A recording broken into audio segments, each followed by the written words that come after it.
నమస్కారం, welcome to 108 news Telugu. నా పేరు గౌరీ. ముందుగా బులెటిన్ లో హెడ్లైన్స్. తెలుగు సినిమా పరిశ్రమపై రేణుదేశాయి సంచలన వ్యాఖ్యలు. ఒక్కడికి వణికిన 15 మంది, ఆశిస్కు నిద్ర లేని రాత్రులు. సంక్రాంతికి ఊరు వెళ్తున్నారా? నిజంగా మీకు పండగ లాంటి వార్త. చర్లపల్లి రైల్వే టెర్మినల్ ప్రారంభం, ప్రధాని మోడీ ప్రత్యేక దృష్టి. ఆంధ్రప్రదేశ్ డిప్యూటీ సీఎం పవన్ కళ్యాణ్ తన కుమారుడు అఖిరానందన్ సినిమాల్లోకి రావాలని తాను కోరుకుంటున్నట్లు సినీ నటి రేణుదేశాయి తెలిపారు. అఖిరానందన్ సినిమాల్లోకి ఎప్పుడు వస్తాడోనని తల్లిగా తనకు ఆతృత ఉన్నట్లు రేణు చెప్పారు. తూర్పు గోదావరి జిల్లా రాజానగరం మండలం నరేంద్రపురంలో ఐశ్వర్య ఫుడ్ ఇండస్ట్రీస్ నిర్వహించిన ఓ కార్యక్రమంలో రేణుదేశాయి పాల్గొన్నారు. ఈ సందర్భంగా సంస్థకు చెందిన 5 రకాల కొత్త ఉత్పత్తులను మేనేజింగ్ డైరెక్టర్ జొన్నాడ శ్రీధర్తో కలిసి ఆమె ప్రారంభించారు. అబ్బా, ఒక్కటి కూడా మీరు వదలరు నాకు.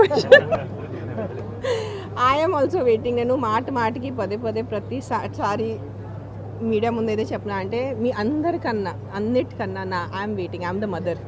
నేను తల్లి కదా, కన్న తల్లి నేను. సో మీ అందరికన్నా నాకు ఎంత ఉంటుంది. But it is his wish. అతను ఎప్పుడు అంటే అంతే. మీకు కావాలేనా ఇప్పుడు దీని ఐశ్వర్యకి సినిమాకి ఏం కనెక్షన్ చెప్పండి. మీరు శ్రీధర్ గారిని అడగండి. I think I'm still a very small person in the industry. పెద్దవాళ్ళు మాట్లాడారు ఆల్రెడీ. సో నిజంగా ఇక్కడ భారత్ ఆస్ట్రేలియా టెస్ట్ సిరీస్ ముగిసింది.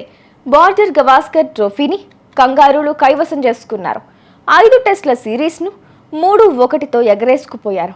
అయితే కమిన్స్ సేన బార్డర్ గవాస్కర్ ట్రోఫీని సొంతం చేసుకున్నా ఇప్పటికీ అతడిని తలుచుకుని భయపడుతోంది. ఆ జట్టుకు నిద్ర లేని రాత్రులు మిగిల్చిన ఆ యోధుడు ఎవరు? కంగారు బ్యాటర్ల వెన్నులో వణుకు పుట్టిన ఆ బౌలరే జస్ప్రీత్ బుమ్రా. బీజీటీలో ఆడిన 5 టెస్టుల్లో కలిపి తీసిన వికెట్లు 32. హైయెస్ట్ వికెట్ టేకర్గా ఉన్న బౌలర్. భారత్ గెలిచిన పెర్త్ టెస్ట్ సహా డ్రా చేసుకున్న మ్యాచ్లోనూ అతడు నిప్పులు చెరిగే బంతులతో అదరగొట్టాడు. సంక్రాంతి పండుగ నేపథ్యంలో ప్రయాణికుల రద్దీని దృష్టిలో ఉంచుకుని అదనపు రైళ్లను నడపాలని దక్షిణ మధ్య రైల్వే నిర్ణయించింది. అందుకోసం 52 అదనపు రైళ్లను నడపనున్నట్లు దక్షిణ మధ్య రైల్వే వెల్లడించింది.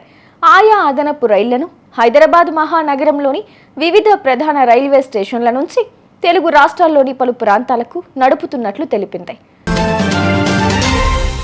అంతర్జాతీయ ప్రమాణాలతో నిర్మించిన చర్లపల్లి రైల్వే టెర్మినల్ను ప్రధాని మోదీ సోమవారం వర్చువల్ విధానం ద్వారా ప్రారంభించనున్నారు.